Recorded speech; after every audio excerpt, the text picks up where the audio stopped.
Hi guys, and welcome back to my channel. My name is Jacqueline, a former nurse turned candle maker and now CEO behind A Hot Mess Candle Co. And today I'm going to be talking about my very first vendor event that I participated in this past weekend, and going to be sharing with you 12 tips that I learned during my experience that should help you if you're thinking about participating or setting up shop for your very first market or vendor event this summer.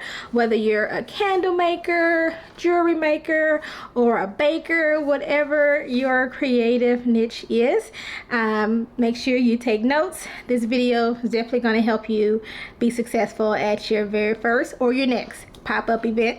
Some of the things you may already know, but some may surprise you, especially number 11. So make sure you watch the whole video to the very end. So let's get right into it. Number one, know what sets you apart from all of the other vendors who are going to be at the marketplaces or pop-up shops that you decide to participate in. You know, for me, for A Hot Mess Candle Co., I don't just sell candles. I sell an experience, I sell culture, I sell vibes, you know, the nostalgia. That's what sets A Hot Mess Candle Co. apart from other candle brands. So before you hit up or decide to participate in any vendor or marketing event, make sure you ask yourself, you know, what makes you stand out. You know, you need to know your brand like the back of your hand, literally.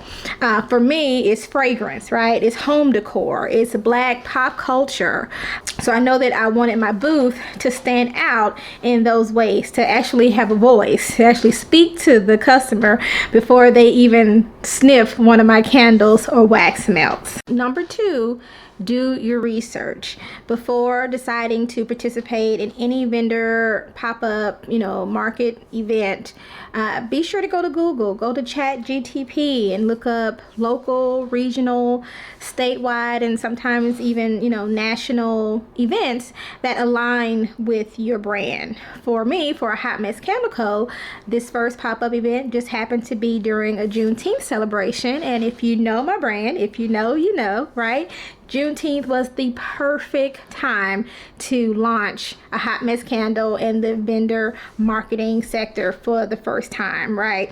I knew that the celebration and the crowd and just everything about Juneteenth and what it represents would completely align with my brand, with my story, and most importantly, with my target audience. The people who get me and who gets my brand and my story, I knew that they would be there. And you know what? They were. A lot of times my sister tells me when I get, you know, discouraged about sales, just online sales up until this point, she always says, you know, it's not that your products aren't good, it's that the people who would buy your products, they just don't know you yet. They have not come across your feed or your social media posts. And so being out there direct with your consumer, with your target audience, is going to show them that, hey, I'm here, I exist, and I have exactly what you've been looking for. And so during the Juneteenth celebration, my target audience, my tribe, they were definitely there. So for you, whatever you're selling, whoever your target audience is, there is a market for that. So do your research. As we know, vendor fees when it comes to pop-ups and markets, they can become quite pricey, right? And so as small business owners, we may not have the funds to go to any and every vendor event that we see or that we may be invited to. So just do your research, just to know that where you're going is going to have the people that you're trying to reach for your specific item that you're trying to sell. Number three, arrive early. Let me tell you something. Arriving early is a flex. We were able to start set up at 3 o'clock, and the vendor event was supposed to start from 5 to 9. So we had 2 hours to set up, and I got there at 3 on the dot. I was actually one of the first vendors to arrive, and because we were first, we had our choice of where we wanted to set up our booth, which is, as you know, placement is everything, right? You don't want to be in the back where people are getting to you last. They've already seen everything and they're out of money by the time they get to you, right? That would be like just a terrible experience. But when you arrive early, you're able to a lot of times choose where you want to be placed. And so in this case, it was perfect. You have time to breathe, especially if it's your first time, you're nervous, you have all the butterflies just kind of moving. It can be, you know, a lot. But arriving early allowed me time to take a moment, breathe, look around, see where I wanted to be, and set up. And you're not sweating your eyebrows off before your customers show up. And let me tell you, that's not an easy thing to do in Texas 90+ degree weather. So remember, always arrive early if possible, to set up and just breathe and relax before the actual event starts. Number 4, invest in a sturdy, good tent. Get a tent, especially if you're planning to do any outdoor vendor events this summer. You know, it's hot, the sun is beaming down, and personally, I don't like to shop when I'm hot, sweaty, and uncomfortable. And, you know, this is the time to really invest in a good one. You know, not a tent that as soon as the wind blows is gonna bend and move like a paper napkin, right? Get you a really good tent. I did purchase mine off Wayfair, and I'm gonna try to link it in the description below if you're interested. I also did invest in a side wall for my tent, and that part of it really saved me. First of all, we were kept out of the sun. You know, as the day progressed, of course, the sun moved, and so we're able to move that side wall, you know, if we needed to in the moment. And so it was just perfect. And then actually too, it provided shade for my candles. You know, wax melts and it could have been a hot mess literally if I didn't have that tent, if I didn't have those side walls. It really did help for comfort as well as keeping my candles from melting in the sun. So invest in a tent, a really good tent, and side walls if possible, especially if you plan on doing any outdoor vendor or marketing events this summer. Number 5, we want to make sure that we're using levels and tiers on our tables. As you know, we shop and we see things and we're attracted to things with our eyes first. So be sure that you're not putting things just flat on the table. Flat tables are for lemonade stands, okay? We want our audience, we want our potential customers to see what we have to offer. So use tiered stands, use crates, use risers, and displays to give your products drama. Your best sellers, put them out front and center, put them at eye level, and give your customers something that they can see, want, and potentially buy. Number 6, and I think that this is really a good one if you're able to do it, is to add like an interactive element to your table or to your booth. I tried to think about myself as a consumer going to vendor pop-ups and markets, and you know, sometimes it could be a little awkward going to someone's booth. The person who's selling, they're not really sure if you're going to buy anything from them. They don't know how to, you know, possibly draw you into what they're doing or what they're selling. So I was like, okay, I don't want to have any like awkward moments. So what can I do to kind of break the ice? And what I did, I decided to get a Royal Danks cookie tin and put a sign next to it and that said, what is in here? And for me, for my brand, I have this candle called Everything But the Cookie. And you know, if you know, you know, you grew up at your home or going to your grandma's house on the weekend, and we knew that there was never any cookies. It was like a 3% chance there were going to be cookies in this tin. 97% to 99% of the time, the tin was going to be used for other little knickknacks, you know, buttons, sewing stuff, pennies. If it's your dad's house or pawpaw, maybe they use it it for nuts and bolts and screws and things like that. So it was everything but. And you'd be surprised, but that is pretty universal everywhere, that people will use old tins for something else. And so when they came to my booth, the very first thing I said is, when you come over here, you have to tell me what is in this tin. And so that was a great icebreaker. 9 times out of 10, the customer knew exactly what I was talking about. It was a good way to laugh and talk about childhood memories and nostalgia. And a lot of times, most often than not, at this particular vendor event, that led to conversation, it led to sales, it led to subscribers. So that was very, very fun and interactive, not only for me, but for the consumer as well. So remember, interactive equals memorable equals potential sales. Number 7, if you're a candle maker like me, or if you sell products that don't do well in high temperatures, bring ice pack. I knew that it was going to be hot in Texas for this event, and so I'm thinking, oh my god, my candles, they're going to melt. I have specialty candles that have wax melts on top, and I didn't want any bleeding to occur and just kind of mess up the aesthetic of my candles. And so I was thinking, okay, what can I do? And so I decided to pack ice packs in as I was packaging my candles to keep them cold. Now, throughout the time, the duration of the event, yes, the ice packs, they did melt, but none of my wax melts melted. My candles, they did sweat a little bit, but I felt like if I did not have the ice packs,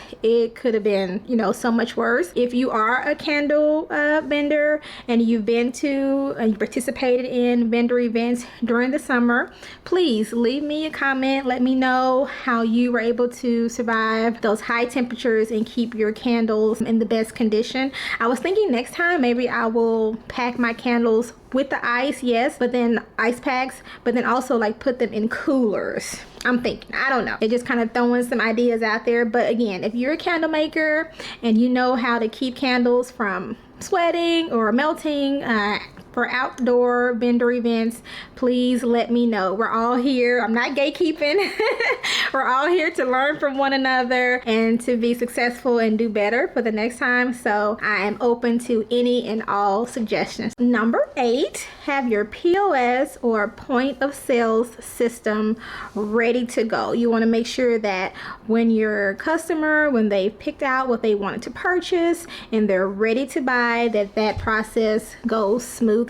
Because this was my first pop-up, I didn't have, and it was kind of like a time crunch to get ready. I did not have time to get like a swipe or, you know, anything like that. And so what we initially decided to do was put a very large QR code on my banner that I got, and we were going to tell our customers to just scan the QR and they can purchase that way, just directly on my website. After they purchased it, you know, I'll be able to get that notification and then just go ahead and give them the product. But the day of, my sister came in and she saved the day, of course. She actually told me about Zettle by PayPal, where we did not need a scanner or any specialty equipment. All we had to do is set it up, put all of my products on there, and when the person was going to check out, all I had to do was tap their card to my phone directly. And I'm so glad she told me about it. It saved so much time. It was seamless when it became time to check out. I had no problems at all. So whatever your POS system is, I know there are so many out there through PayPal, through Shopify. There's so many. Choose what works for you, but we want to make sure that that part of it, which is a huge part, right, the actual purchasing process, runs smoothly. Number 9, we want big signage. We don't want our potential customers from across the line or across the room squinting at our signs to see what we possibly sell. We want bold fonts, large letters, you know, make it readable from across the room. And so I actually got my banner from Banners on the Cheap, and it was worth every penny, very affordable.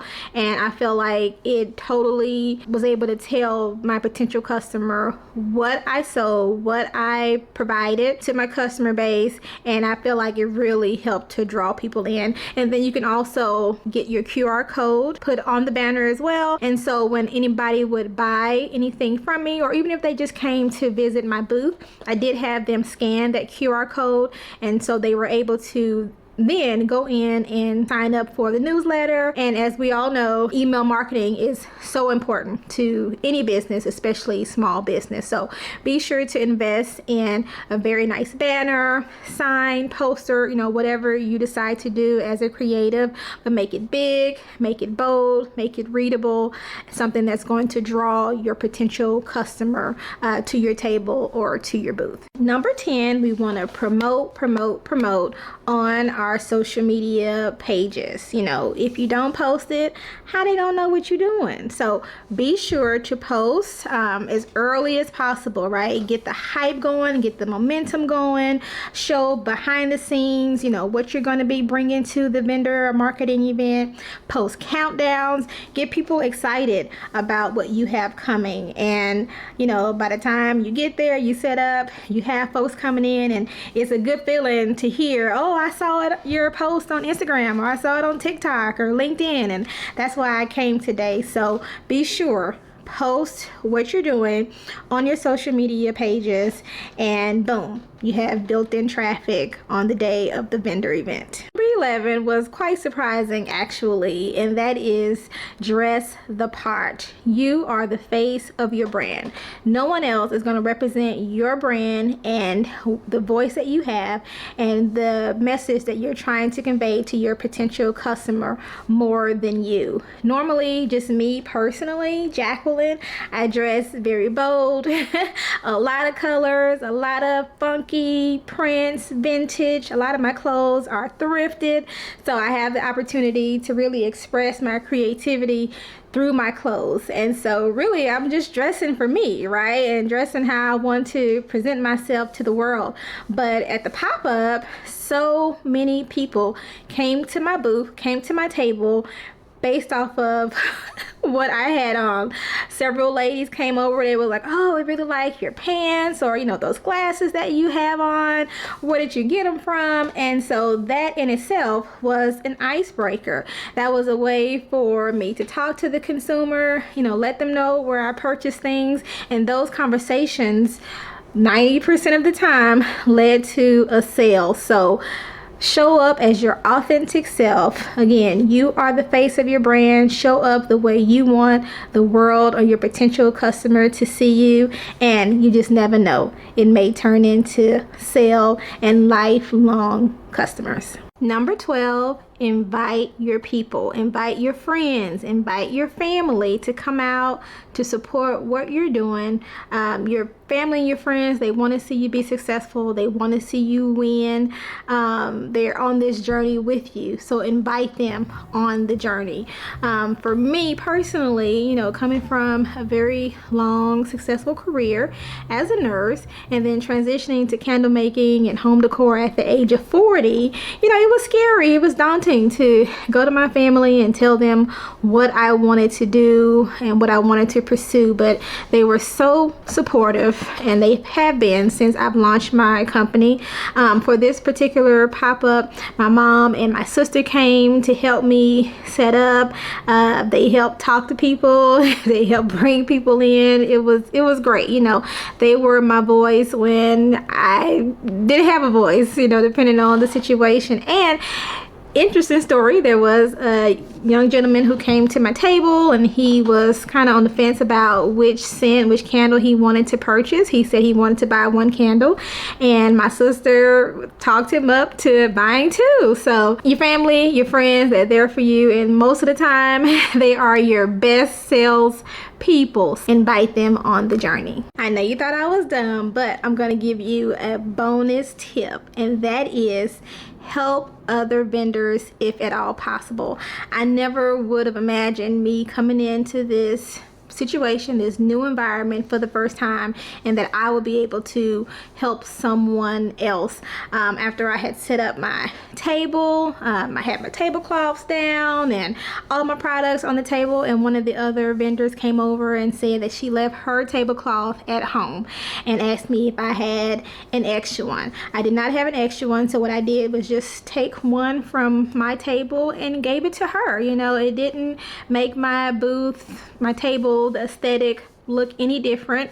It still was very much presentable and, you know, represented my brand in the way that I wanted it to. So I mean, it was nothing for me to give her this tablecloth so that she wouldn't have to put her products on just a blank brown table. You know, I feel good about that. Feeling good about being able to help someone else always is gonna put a smile on my face. And so at the end of the night, when it was time to pack up and go home, one thing I did not have was a cart, and picking up things, you know, my little hands one at a time, it takes a while, and by the time the event was over, I was exhausted and I really didn't want to do that. And another vendor who was there allowed me to use his cart to put all of my things on and take them to the car. And not only did he do that, he actually took them to my car and unloaded everything for me. And I just felt like because I was kind to someone else when they needed it, someone in turn was kind to me. No gatekeeping. We're all here. We all want to see one another pursue our dreams and be successful. And so whenever you can help someone, do so, because you never know when you're going to be on that other side and you need help as well. And there's always someone hopefully willing to do so. Did I make $1 million? No. Did I sell out of all of my products? No, I did not. But what I did do was make back my vendor fee.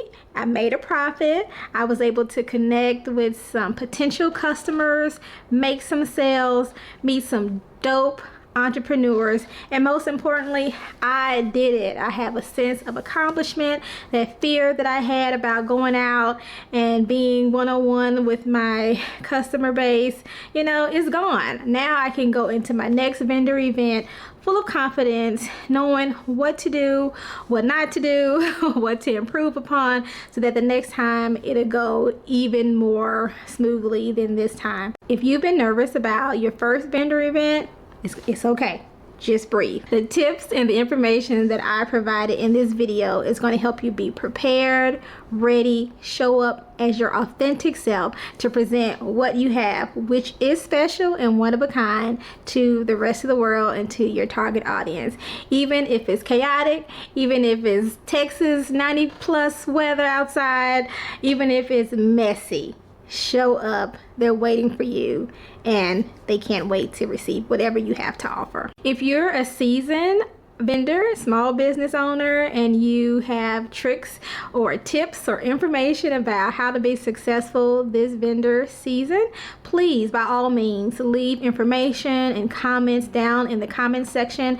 We would love to read them and learn from one another. Again, this is a community. We all want to see each other thrive and be successful. So let us know in the comments. We would love to hear from you. Don't forget to like, comment, subscribe, and hit that bell if you like this video and would like to see more content regarding my A Hot Mess entrepreneurial journey. Thank y'all so much for watching my video. Until next time, this is A Hot Mess Candle Co. If you know, you know.